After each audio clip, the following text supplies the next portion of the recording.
स्थान घेरा तो वैसा वस्तु जो स्थान घेरता हो, आयतन हो। आयतन का मतलब इसका जो पूरा आयतन हुआ एरिया, वही आयतन हुआ। द्रव्यमान का मतलब इसका में वजन जितना है, इसमें वजन उसी इसका द्रव्यमान हो गया। तथा इंद्रियों द्वारा महसूस किया जा सके, जैसे कि हम कह सकते हैं कि ये लोहा कठोर है, तो ये कैसे कह दिए कि लोहा कठोर है, इसको महसूस ही किए, ये पदार्थ कहलाएगा। पदार्थ के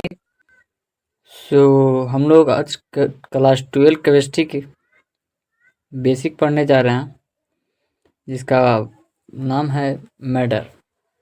तो जैसा कि आप लोग स्क्रीन पर देख पा रहे हो कि पदार्थ क्या है, नहीं मैटर क्या है, तो वैसा वस्तु जो स्थान घेरता हो, आयतन द्रव्यमान हो तथा इंद्रियों द्वारा महसूस किया जा सके, पदार्थ कहलाता है। इसका मतलब एक लाइन में आप लोगों को समझ में नहीं आएगा, लेकिन हम आपको समझाते हैं। वैसा वस्तु जो स्थान घेरता हो, जैसे आप लोग को दिखाना चाहते हैं कि एक वस्तु है, इस वस्तु में यह स्थान घेरा है, जगह से घेरा है, तो वैसा वस्तु जो स्थान घेरता हो, आयतन हो। आयतन का मतलब इसका जो पूरा आयतन हुआ एरिया, वही आयतन हुआ। द्रव्यमान का मतलब इसका में वजन जितना है, इसमें वजन उसी इसका द्रव्यमान हो गया। तथा इंद्रियों द्वारा महसूस किया जा सके, जैसे कि हम कह सकते हैं कि ये लोहा कठोर है, तो ये कैसे कह दें कि लोहा कठोर है, इसको महसूस ही किए, तो ये पदार्थ कहलाएगा। पदार्थ के कई, जैसे मैं एग्जांपल दे रहे हैं, जैसे वायु है, पत्थर है, जल है, मतलब आसपास जितना भी आप चारों पट्टी देख रहे हो सभी पदार्थ हैं। पदार्थ को दो भागों में बांटा गया है, जिसमें पहला भौतिक परिवर्तन के आधार पर और दूसरा रासायनिक परिवर्तन के आधार पर। तो आप लोगों को दिखाना चाहेंगे कि भौतिक परिवर्तन क्या है। तो वैसा परिवर्तन जिसमें पदार्थ अपनी अवस्था बदलने के बाद पुनः उसी अवस्था में लौटने की क्षमता रखता है, उसे भौतिक परिवर्तन कहते हैं।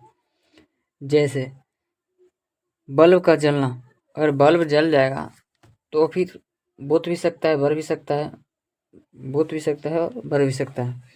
तो ये भौतिक परिवर्तन है। भौतिक परिवर्तन करने का मतलब जैसे कि आगे चल गया वह पीछे आ सकता है, वो भौतिक परिवर्तन हुआ। और कागज को फाड़ना, कागज को फाड़ दिए तो उसको ज्वाइंट भी हो सकता है। जैसे कि कागज फटा हुआ रहता है तो कागज एक जगह जाकर ज्वाइंट भी हो सकता है। मोम का पिघलना, बर्फ का पिघलना, बर्फ पिघल जाएगा तो फिर जम भी सकता है। फ्रिज में जमता है कि नहीं जमता है, तो ये भौतिक परिवर्तन हुआ। और रासायनिक परिवर्तन, तो वैसा परिवर्तन जिसमें पदार्थ अपनी अवस्था बदलने के बाद पुनः उसी अवस्था में लौटने की क्षमता नहीं रखता है, उसे रासायनिक परिवर्तन कहते हैं। जैसे एग्जाम्पल, दूध से दही बन गया, तो दही से दूध तो नहीं बन सकता है, दही से दूध तो नहीं बन सकता है, तो ये रासायनिक परिवर्तन हुआ। मतलब कहने का मतलब वह अपनी अवस्था में नहीं लौट पाता है, उसको रासायनिक परिवर्तन कहते हैं। जैसे कागज जल जाएगा तो कागज के रूप में तो नहीं आएगा। उसी तरह लोहा में जंग लगना, तो लोहा में जंग लगना ये कैसे हुआ, तो लोहा में जैसे कि जंग लग जाता है, देखिए जंग लगा हुआ है तो इसका वजन होता है जो कम जाता है, इसका वजन कम जाता है, तो इस रासायनिक वजन फिर बढ़ेगा नहीं, एक्स्ट्रा से लोहा जोड़ना पड़ेगा, तो एक्स्ट्रा जोड़ना नहीं है, ये रासायनिक परिवर्तन हो गया। उम्र का बढ़ना, उम्र का बढ़ जाएगा तो वहाँ के बाद तो उम्र नहीं घटेगा, तो ये क्या हो गया, रासायनिक परिवर्तन। तो आप लोग स्क्रीनशॉट ले सकते हैं रासायनिक परिवर्तन क्या है, और भौतिक परिवर्तन का भी स्क्रीनशॉट ले सकते हैं, और मैटर क्या है उसका भी स्क्रीनशॉट ले सकते हैं। और इसका अगर पीडीएफ चाहते हैं, इससे अच्छा बेहतर नोट्स में तो आपको टेलीग्राम चैनल पे मिल जाएगा, वहाँ पे अभिषेक एजुकेशनल से चला ग्रुप से चला जाता है, सर्च करिएगा आ जाएगा। अब आप लोग को दिखाना चाहते हैं ठेठ में कि पदार्थ को दो भागों में बांटा गया है, पहला भौतिक परिवर्तन के आधार पर, दूसरा रासायनिक परिवर्तन के आधार पर।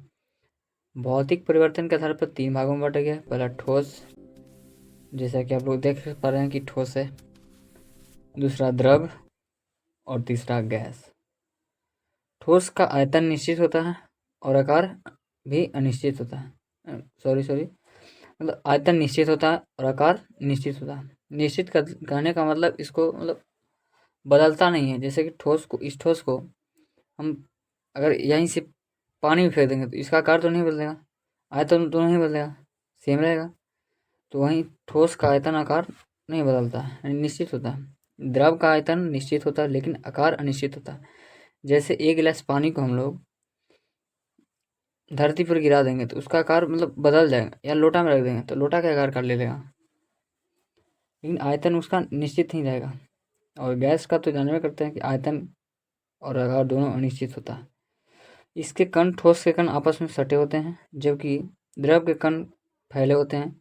और गैस के तो इसमें आकर्षण नहीं होता है, कणों के बीच में इसमें आकर्षण नहीं होता है।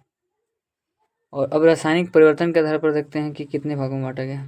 तो रासायनिक परिवर्तन के आधार पर 2 भागों में बांटा गया, पहला शुद्ध पदार्थ, दूसरा अशुद्ध पदार्थ। शुद्ध पदार्थ को भी 2 भागों में बांटा गया है, तत्व, यौगिक। इसमें तत्व को भी 3 भागों में बांटा गया है, धातु, धातु और उपधातु। धातु की संख्या 90, अधातु की संख्या 21, उपधातु की संख्या 7। और कुल तत्व कितना हो गया 118, जोड़ लीजिएगा 118 आ जाएगा। और एक होता है यौगिक। तो इस टॉपिक पर अगले वीडियो में समझाएंगे कि यौगिक तत्व क्या है, ठोस द्रव क्या है। मतलब अभी सिंपली शॉर्ट में जान जाइए कि ठोस द्रव क्या है। और रासायनिक परिवर्तन में पहला तो शुद्ध हो गया, दूसरा अशुद्ध हो गया। अशुद्ध में 2 प्रकार के होते हैं, समांगी और विसमांगी। समांगी कहने का मतलब जैसे कि समांगी मिश्रण होता है, मतलब मिश्रण, अशुद्ध पदार्थ को मिश्रण कहते हैं। समांगी का मतलब हुआ जैसे चीनी और जल को मिला दिए, तो चीनी जल के मिलाने से हमको चीनी तो उसमें नहीं लौकेगा, लेकिन अगर बालू जल को मिला दिए तो उसमें बालू जल को मिलाने से बालू तो घुलता नहीं है, तो बालू लौकेगा, तो विसमांगी होगा। इसका परिभाषा इसमें सबको अगले वीडियो में, नेक्स्ट वीडियो में दिखाने का प्रयास करेंगे। तो यहीं तक समाप्त करते हैं वीडियो को। अगर स्क्रीनशॉट लेना चाहते हैं तो स्क्रीनशॉट ले सकते हैं।